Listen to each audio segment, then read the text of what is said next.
Well, a month and a half ago, 11 dogs arrived at the Lewis and Clark Humane Society with the worst case of dog lice the staff had ever seen. The Louse Dogs' time at the shelter, though, has come to an end. MTN's John Riley has more. When the Louse Dogs first came into the Lewis and Clark Humane Society, they were emaciated and lethargic. Now, the Shih Tzu Chihuahua crosses are lice-free, energetic, and ready for their new homes. It's wonderful to have helped them through this really critical point in their journey, and being able to wish them luck and kiss them goodbye as they head out the door it's an honor. One of the new adoptees is Vicki Hampson, who's been following the Louse Dog story since they were first brought into the shelter. Hampson said she knew from the first moment meeting Bruce that it was meant to be. When he got brought out of the cage, he climbed in the lap. So it was like, okay, I don't need to look at it anymore. He just adopted us.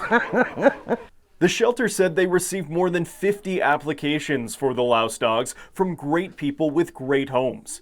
But just because it's a good home doesn't mean it's the best or right fit for the animal or the person. Every animal, whether it's a cat or dog, we make sure that they're going into the best possible home. We take the time to get to know them, and we treat each individual animal and individual person as the separate being that they are, so that everybody is getting the best possible experience. Shelter staff say the best thing people can do is submit an adoption application, which includes information about the person's situation and what they're looking for in an animal. And while the Louse Dogs are headed to their new forever homes, it won't be long before there are new dogs or cats at the shelter who come from similar situations and are also in need of a family to call their own. You know, the whole thing is that there's a lot of little guys and big guys that just need love. And if you've got that to give, you ought to come in here and get one from here. Reporting in Helena, John Riley, MTN News.